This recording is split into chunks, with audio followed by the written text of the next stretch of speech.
No, I think the Election Commission cannot say that this is something routine thing going on, because this is an exercise which is happening after 22 years. So that is a special intensive revision, because the last time it happened was way back in 2003. And it is not just special intensive revision, it is a sudden special intensive within 1 month. And the kind of documents that the Election Commission is demanding, these are not the documents which the majority of Bihar people have. And the documents that the people have do not really count as far as the Election Commission is concerned. Till the other day, everybody was being asked to link everything with Aadhaar. Now suddenly Aadhaar doesn't mean anything. People have voter cards. The voter card doesn't mean anything. Ration card doesn't mean anything. So all the documents that the people generally have, those documents don't count. This actually reminds the people of both the demonetization exercise and also the NRC exercise in Assam. Our biggest hope is the people of Bihar. And the people still do not really know the full thing. They know that some kind of revision is going on. Since the machines came, the EVMs came, elections have become less kind of reliable. But now that the voter list itself is going to be suspect, there is this kind of a surgical strike on voter list. And I am afraid that if some parties are not really bothered about it at all, the parties in power, so do they expect that this kind of exercise will produce a customized kind of voter list for them? Do they really expect that? Hello and a warm welcome to HW News Network, your one-stop show, truth be told, for some engaging and thought-provoking conversations.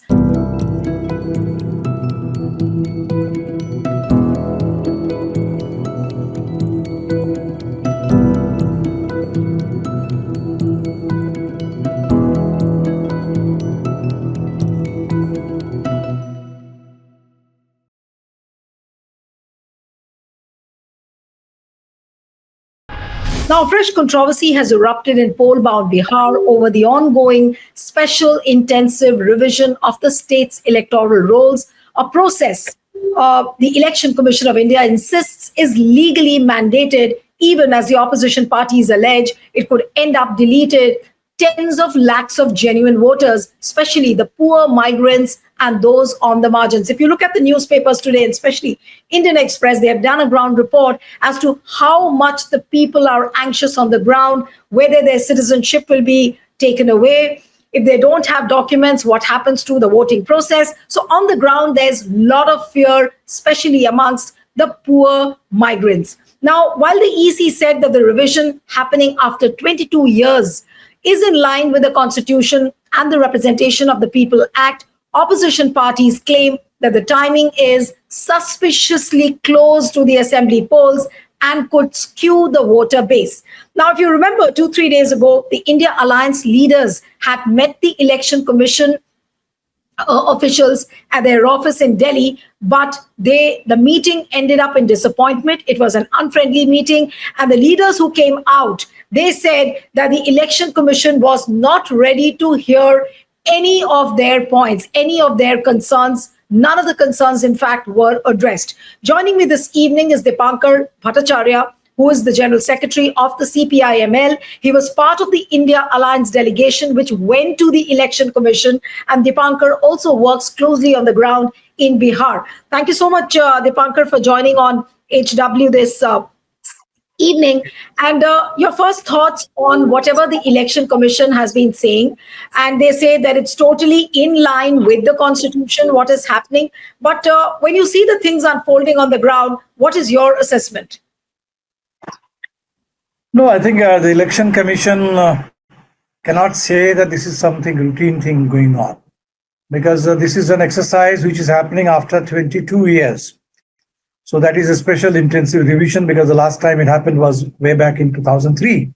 And it is not just special intensive revision, it is a sudden special intensive revision. So this actually reminds the people of both the demonetization exercise and also the NRC exercise in Assam. But if you look at the NRC exercise in Assam, people had a lot of advance notice, right? And it took 6 long years for Assam to produce an NRC. Here, this is an eligibility test imposed suddenly on the electorate of Bihar, at least almost half the size of the electorate, if not more. I think our estimate is some 4.5 crore voters will have to prove their eligibility, which is the other word for citizenship in this case. And within 1 month. And the kind of documents that the Election Commission is demanding, these are not the documents which the majority of Bihar people have. And the documents that the people have do not really count as far as the Election Commission is concerned. Till the other day, everybody was being asked to link everything with Aadhaar. Now suddenly, Aadhaar doesn't mean anything. People have voter cards. The voter card doesn't mean anything. Ration card doesn't mean anything. So all the documents that the people generally have, those documents don't count. And the documents they're expecting, they obviously, the people do not have them. The other thing is the talk about migrant workers. I think during our conversation with the election commissioner, he dropped this hint. The 20% of Bihar people, they reside outside. And yesterday I got this news, the election commission has been saying that if you reside outside of Bihar, then you also should vote outside of Bihar. So you should not be voting in Bihar simply because you own a house. So precisely the election commission has the house owners in mind. They don't really have the laborers who don't really own a house anywhere. So we are talking of migrant workers who are forced to migrate. This is not their choice. They're forced to migrate out of Bihar in search of work, in search of slightly better wages. And these are the people who are facing the bulldozer here in Delhi. All their juggies are being, demolished. And these are people who are also being removed from the voter list. So where do they go?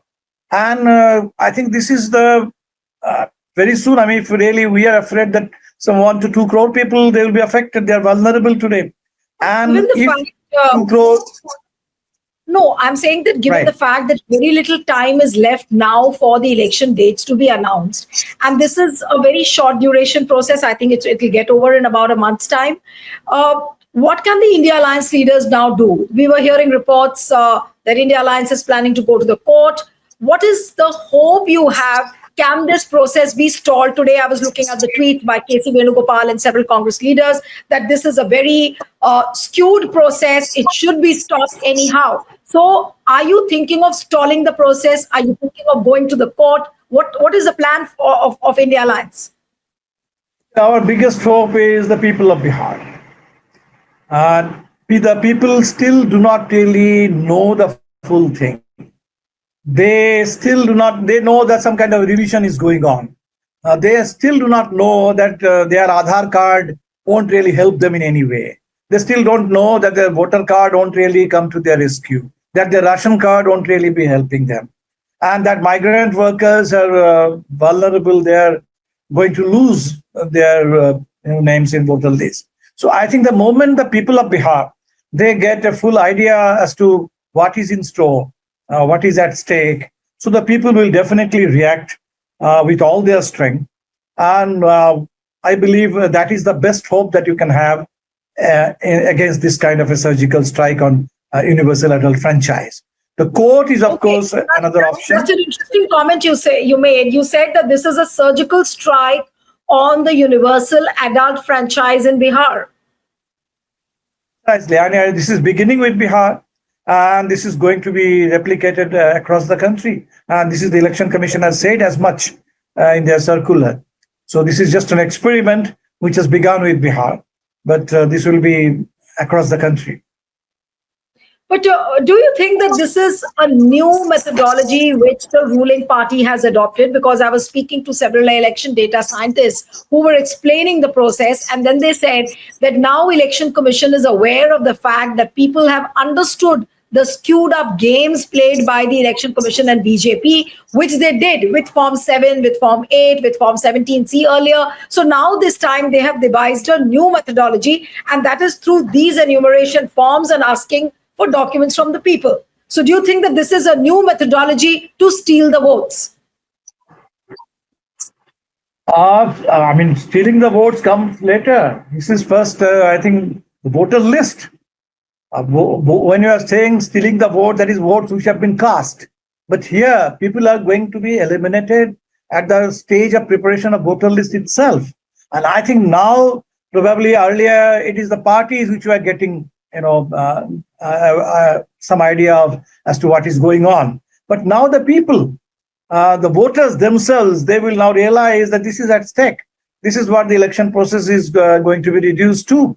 And I think once the people who are the real electors, who are the makers of everything, once they have a proper idea as to the kind of threat which election and the democracy and the people are under, then people will react. So obviously the process has been skewed, and this is a completely new thing. Never before in India has such a revision taken place. Never before have electors had to prove that they are citizens of India. This is the first thing happening, first time in more than 7 decades of India's electoral history. And if it so happens, if people are not able to prove all those documents within the limited time frame, and their names go off the voter list, so what are we having?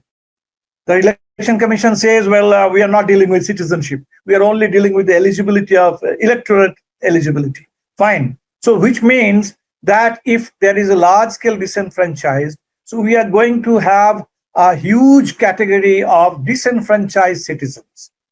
There will still be citizens, maybe technically speaking, but citizens without voting right. And if you are deprived of your voting right, then definitely you will be deprived of many other rights too. They will all follow. And which means that really we'll be having a big category of what we call second-class citizens, second-grade citizens. So which is really a major threat to democracy, major threat to democracy. And this is probably the Election Commission's way of creating a permanent category of citizens without voting right. No, but doesn't Election Commission realize the gravity of this situation? If this is the thing, like Election Commission says that no, there's nothing wrong. They are trying to justify this process by saying that no, we will look at the 2003, which is the list which has been uploaded. That should become the benchmark. And they say that this is like a fear mongering by the opposition. Do you think Election Commission will really listen to the aspects of people like you and several other opposition leaders who are raising this issue? No, the Election Commission may not listen to the leaders, but I think Election Commission will have to listen to the people. So when the people who are the real stakeholders in this whole process and who are the most vulnerable, who are going to be removed from the electoral role, I think the Election Commission, let us hope that they will at least listen to them. For today, I think reports have now started coming in, because people didn't know about those 11 identity documents, which are valid documents in the eyes of the Election Commission. So the people who are still hopeful that they have got Aadhaar, so they will have to provide their Aadhaar number. So people are hopeful that they have got their ration card. People are hopeful that they have got their EPIC voter card, and which will help them. So now that the people, when they realize that none of those documents are going to be of any use as far as the Election Commission is concerned, as far as the Election Commission's eligibility test is concerned, then I think the people will definitely express their anger, their frustration, their fear, their grievances. They're helpless. So I think when people will express their anger, their helplessness, and in their millions, those reports start coming up, hopefully. Today, I think for the first time, I have seen reports in Indian Express from Nalanda, which is the home district of Nitish Kumar, from Gopalganj, which is the home district of Lalu Prasad. And when if people are asked what kind of documents they have, how many people have these documents, and migrant workers, because the Election Commission is now openly talking of that you should be ordinarily resident of Bihar. Now we had this COVID test 5 years back when the lockdown was suddenly announced. Where did all the migrant workers return to? They all returned to Bihar, their home. So they may be working in Mumbai, they may be working in Surat, they may be working in Bengaluru or Chennai, but that is not, they are, by Election Commission standard, they must still be ordinarily resident of those cities, but they don't really belong to those cities. Bihar is where they belong to, and they used to come back to Bihar for every festive season and election season. But Dipankar, have you ever heard any country undergoing a process like this? for any of the elections? Never really. And I think we used to take a lot of pride that we got universal adult franchise without having to really fight for it. And that we have an election commission which has got global reputation, that India conducts year after year this kind of mammoth electoral exercises without much glitches, without much accusation of disenfranchisement or rigging. There have been elections which have been marred by such kind of accusations, but by and large, elections have been kind of satisfactory, peaceful. But over the years, now increasingly, since the machines came, the EVMs came, elections have become less kind of reliable. But now that the voter list itself is going to be suspect, there is this kind of a surgical strike on voter list. And I am afraid that if some parties are not really bothered about it at all, the parties in power, so do they expect that this kind of exercise will produce a customized kind of voter list for them? Do they really expect that? Because I'm looking at the average voter. I'm not looking at parties. I'm not looking at alliances. I'm looking at the people of Bihar who consider that their voting right is now at stake. So this is going to affect everybody. But since some parties are completely quiet, since some parties are enthusiastically endorsing it and backing for it, and the election commission, which is completely smug, so I don't really know what they have in mind. But I'm sure my hope is with the people of Bihar, that the people of Bihar will definitely, once they realize, so our job is now to tell the people of Bihar what is really at stake. This is not at all fear mongering. This is telling the truth. This is taking the truth, the complete truth, the whole truth to the people who will be affected most. Isn't this a surprise what everyone faced during the demonetization? Like everybody was caught off guard as to what is going to happen. Then the ordeal which followed, and it was reported, it was misreported to a great extent. Then there was a case in the court, but ultimately the government has not been able to justify the logic behind demonetization. So is it something similar to what we are seeing, what's happening in Bihar with the electoral rolls revisions? This is much worse, in fact, because as I told you, this reminds you of both demonetization and also the NRC exercise in Assam. And the whole thing is happening. So it's a combination. You are saying it's a combination of demonetization and NRC. NRC, you had 6 years. And even after 6 years, you are not happy with Assam government doesn't recognize the NRC now. So even after 6 years, you are not happy that this is a perfect NRC in the government's own perception. And here you want to accomplish everything within just 1 month. So anybody who fails to submit the enumeration form with all those documents is at the risk of being eliminated at the draft stage itself. So you don't know how many people will be eliminated from the draft electoral roll. And then even if you have your way to the draft electoral roll, there are chances that your names will be eliminated from the final roll. So basically, if you're talking of 3 months, that is for the final roll. But for the preparation of the draft roll, you have only 1 month period. And in that 1 month period, and this is a period of July, monsoon and floods, and the people who are actually working outside of Bihar, how many of them can really return to Bihar within this time frame? How many of them can buy tickets? How many of them can actually sacrifice all their livelihood and rush back to Bihar just to be there in time to fill the enumeration forms? So this is a real crisis situation for overwhelming majority of population of Bihar, cutting across political parties, cutting across castes, cutting across religions. This is an average voter in Bihar who is now in a very unprecedented kind of a situation, crisis. And I'm hoping that over the next few days, more and more people will understand the gravity of the danger. And even if the election commission is smug, but when the people understand the threat and they start reacting, I'm still hoping that the Supreme Court maybe even should take suo moto cognizance. This is a huge crisis that we are producing. But do you think that the courts will take a suo moto cognizance of what's happening when the election commission is repeatedly justifying that it's not improper? proper, improper, but constitution is at the end of the day for the people. The election is held for the people.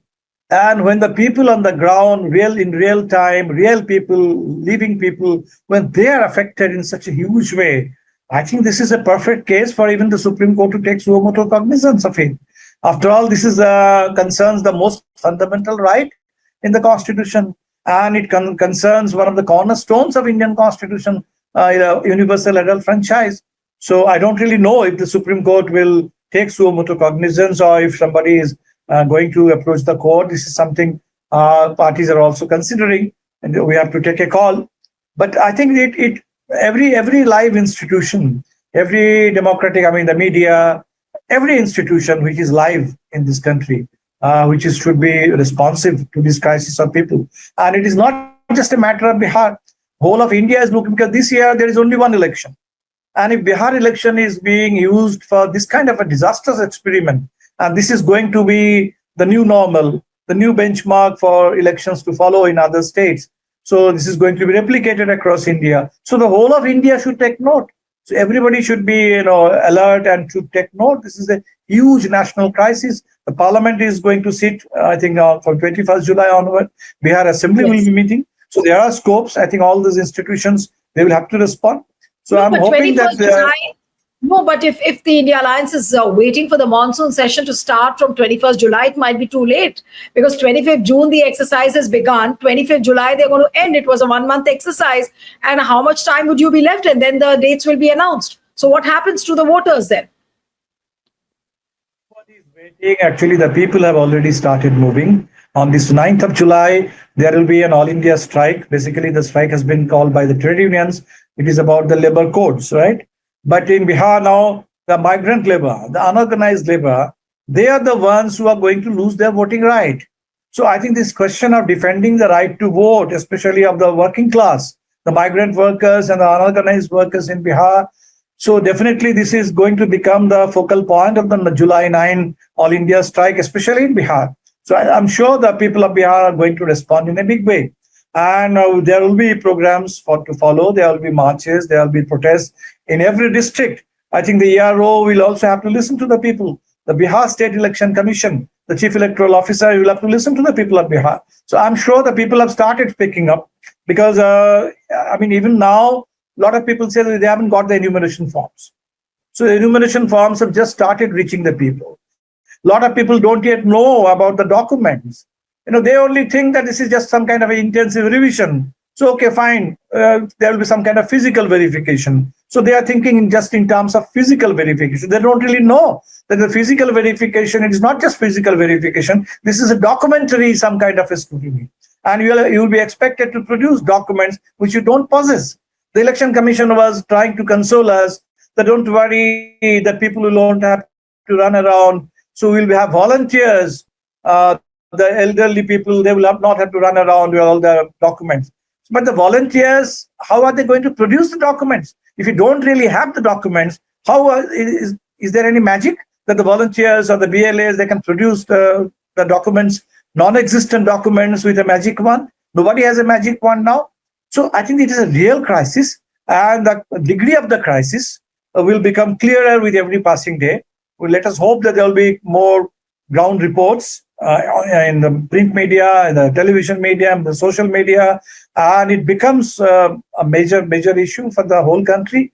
And once that happens, the people, I think the institutions will have to listen. Dipankar, now, what is India Alliance's immediate plan? Like, you met the Election Commission. Election Commission has not been convincing at all in your eyes, and this is what Mr. Abhishek Manu Singhvi and you and several others who came out and shared it with the media. So now, what is the only resort you have? Are you going to depend on the people's protest, or you will approach the courts as well? And if you're approaching the courts, how soon will that be? All options are definitely open, because this is a major crisis. So it merits adequate response from us. So definitely the court is also an option. And I think people are discussing how when to approach the court. And it is not just for political parties to approach the court. There are everybody. There are citizens' bodies who can approach the court. There are organizations like the ADR who are concerned about democracy and the state of democracy. So I'm sure the court is an open option for whoever has a stake in democracy. The court is an open option.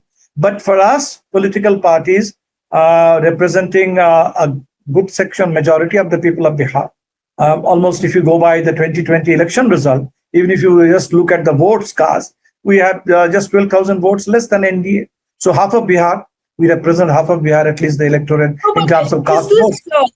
Right. But is this revision of the electoral rolls, this SIR, the process of SIR, does it look like a desperate bid by the BJP to steal the votes? Because you very well know that the Grand Alliance in Bihar is very well poised. On the ground, there are positive, there's a positive feedback for the Grand Alliance. So is that a desperate measure to weed out votes of those people who are voting not for the ruling party? And especially those names will be weeded out, their citizenships will be revoked.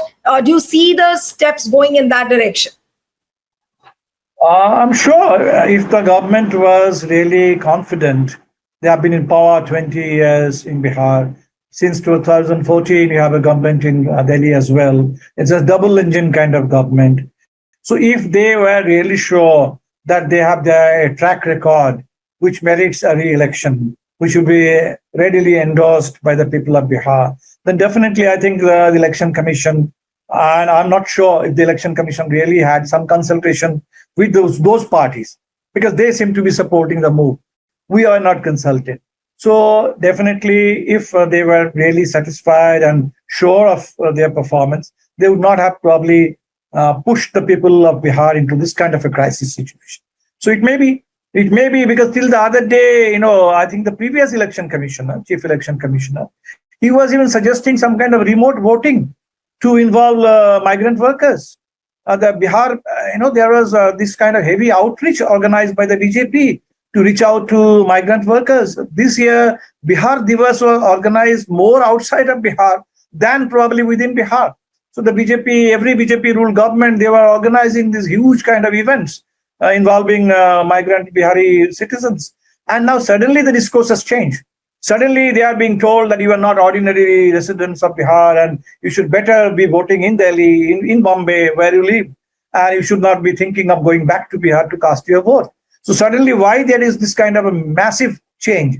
So this is a huge departure. This is a radical shift in the entire discourse, in the whole logistics and everything. So maybe the government is panicking, and this is a desperate measure, and they are trying to transfer their desperation to the people, to push the people in crisis. And the Election Commission, in fact, told us that after Maharashtra election, there are a lot of allegations, and they are trying to answer those allegations by creating this kind of a problem in Bihar. So Maharashtra, the crisis was that Election Commission had produced an electoral roll, which I'm told that even exceeded the adult population of Maharashtra. So you had an electoral roll which exceeded the adult population. And maybe they are trying to answer that by 20% reduction in the electoral roll in Bihar. So I don't think two wrongs will correct each other. If there are two wrongs, they will produce a disaster. There will be a bigger blunder. So I'm sure that it may be the desperation of the government. The Election Commission also had its own credibility at stake as an institution. Let us see. I'm still hoping that this is only the beginning. It has just begun. I heard you. And the people have started. Yeah. I heard you on one of the platforms, you saying that this is a kind of a vote bandi. Like during demonetization, it was called note bandi. So this is vote bandi in Bihar. So how would you explain this vote bandi? Precisely. I mean, the people of Bihar, they have understood it. Because the way it has been announced, Notbandi was announced suddenly. Nobody had any clue. Nobody had any clue till 8 p.m. on 8 November 2016 that something like this is going to happen. When Narendra Modi suddenly comes on the television and tells you that 500 and 1,000 rupee notes will no longer work.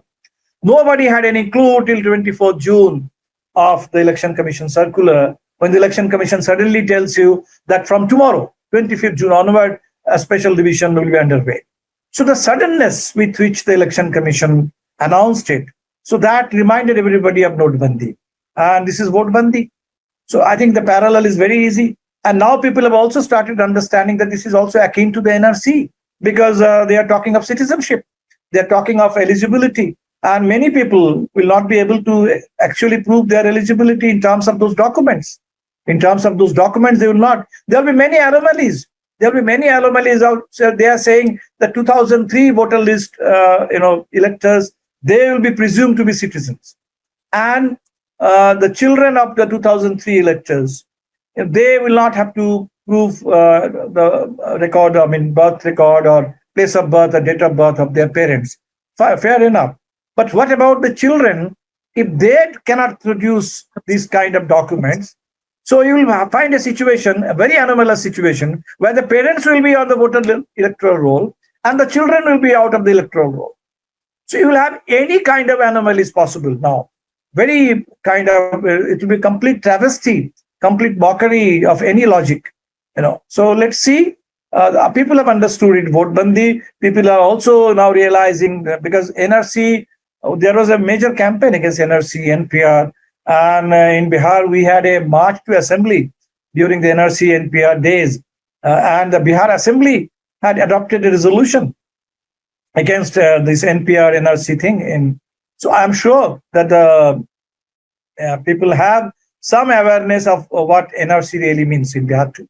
Because if you look at the people who actually got their names eliminated in Bihar, in Assam, I'm not sure, but 20 out of the 20 lakh people who are not on the NRC in Assam, probably there may be 10 million people, there may be not 10 million, there may be 100,000 people from Bihar who lost their citizenship, Yes. so-called, so to say, in Bihar. So people have some idea of what NRC means, what it entails. Right. So people have some idea of the whole risks involved, the threats involved. So I'm sure people will respond adequately.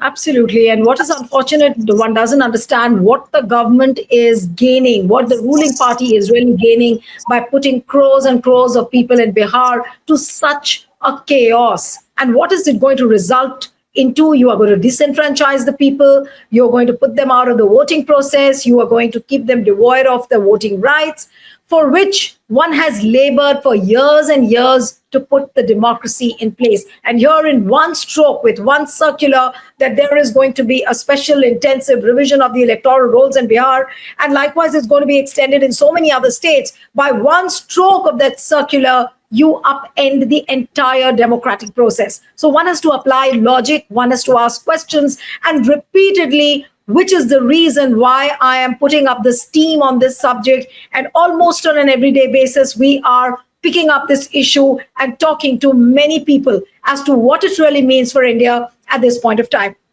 Thank you so much, Dipankar, for joining on HW. Thank you so much. Let's carry on.